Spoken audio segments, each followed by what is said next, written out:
Bonjour à tous. Alors, nouvelle review sur le APS, sur le Street Sweeper, donc le Striker 12. Donc, je l'ai reçu, c'est la version MK2. Alors, on a un QR code, la notice, il faudra scanner tout ça. On a quand même une cible, comment on fonctionne, ce qu'il ne faut pas faire, voilà, classique. De la mousse, autre mousse. Alors, je rassure, j'ai déjà ouvert le sachet. Il faut qu'on continue une douzaine de cartouches comme ça. Polymère, alors il n'y a qu'un seul type de couleur, noir, dommage. 5 billes, il existe des cartouches pour 3 billes, mais c'est bon, on peut mettre une bille comme on peut mettre 5 billes, 4 billes, voilà. Ça fera un petit bruit, mais rien de dramatique. Donc le lanceur, la bête, comme on dit. Donc, 0 partie, nickel. C'est du polymère, métal pour la crosse, polymère, classique, je préférais. La poignée, c'est du plastique. Ouais, donc en moyenne, c'est pas mal. Pour désengager, on appuie sur le bouton ici. Hop. Je dirais, il y a peut-être un peu de jeu, mais il faut voir dans le temps. Donc, la poignée, j'ai vu qu'il y avait comme une vis, une sorte de clé Allen. On peut en détacher et le mettre ici ou là. Ça, c'est bien. Attachant là et là, ça tourne. Ensuite, sécurité, là, je l'ai mise. Donc là, on pousse. Vous avez deux crans en fait. C'est comme une sorte de double détente. On appuie à peine, ce qui se passe, le bruit qu'on entend, c'est on tire pas, il faut appuyer vraiment sec. Ça fait ça, ce bruit-là. Là, c'est là où on met tout, donc les cartouches. Deux façons pour tourner le barillet. Alors soit bien sûr, manuellement, on tourne comme ça. Comme vous pouvez voir, là, on a 3 emplacements de trous, on verra les cartouches. Les billes, je sais pas si on pourra mettre un petit bibeloader si on veut tricher un peu, si on veut pas retirer les cartouches pour pouvoir recharger plus rapidement en partie. Là, je vais le mettre à fond. Donc, les cartouches, c'est très simple. On a une comme ça. Alors, normalement, il faudrait tourner. Voilà, je l'ai presque mis à fond.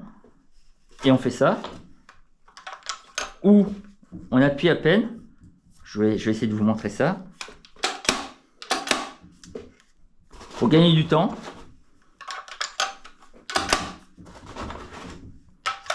Hop, hop. Mais toujours pareil, on peut tourner aussi comme ça. Donc on a deux manières de recharger.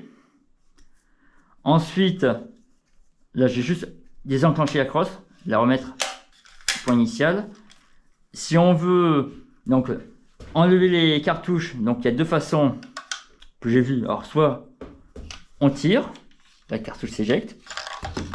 Bon, elle tombe, ça fait un. Pour aller plus vite, hop. Bon, ça tombe, mais ça fait rien.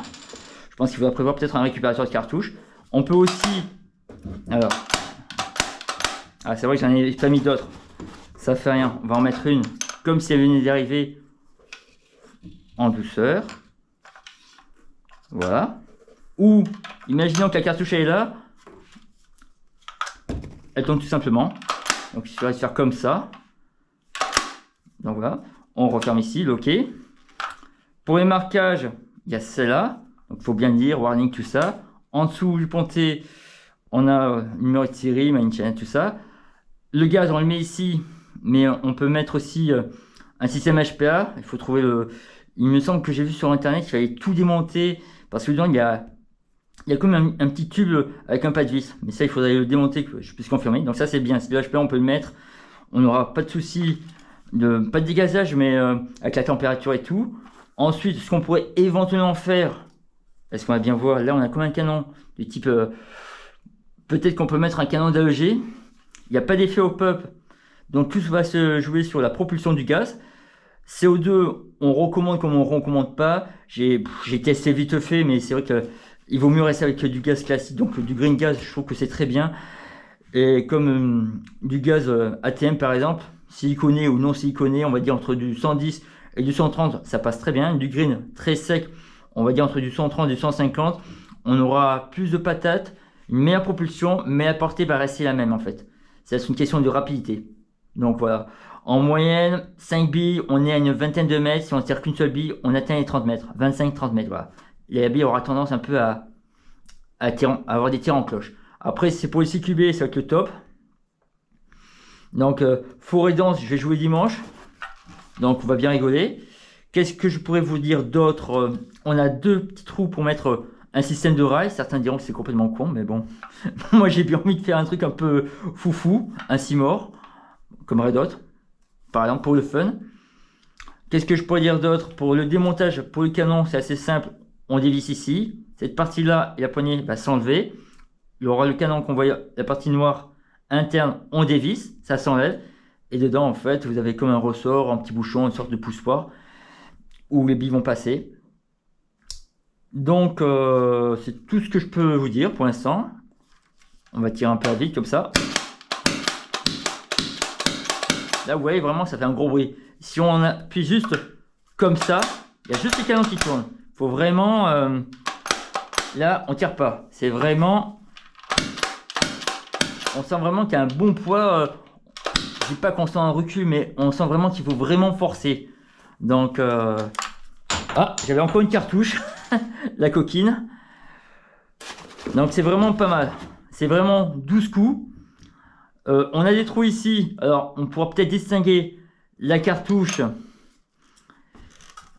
La cartouche et peut-être les billes, mais vraiment, c'est vraiment... Elle est là à peu près, la cartouche. À peu près. Hein. Donc, c'est une question d'habitude. Et voilà. Et pour le poids, on est sur du 3 kg. 2 kg 8 et 10, 3 kg avec les cartouches, avec le petit gaz. Voilà. Pour les billes, j'ai testé avec la 0,20, 0,25, c'est bien. Ils disent 0,32 sur certains shops. Alors, il faudra vraiment mettre du CO2, un gaz bien sec.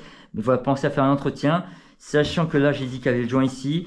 Le reste, pas d'avalve, mais comment on appelle ça? La chambre, qui doit arriver par ici. Il faudrait tout démonter. Il y a au moins 2 gros joints ici. Pour faire une bonne étanchéité. Pour l'instant, j'ai pas eu de fuite. Bon, après, les températures sont assez basses. Hein. Elles sont pas encore... elles sont pas vraiment basses. On n'est pas encore à moins 5 ou à 10 degrés. Là, je suis dans le sud. Donc, ça va. Donc, dimanche, vous me verrez en action. Surtout en mode reload. Et moi, je vous dis à bientôt et merci de m'avoir regardé. Bye bye.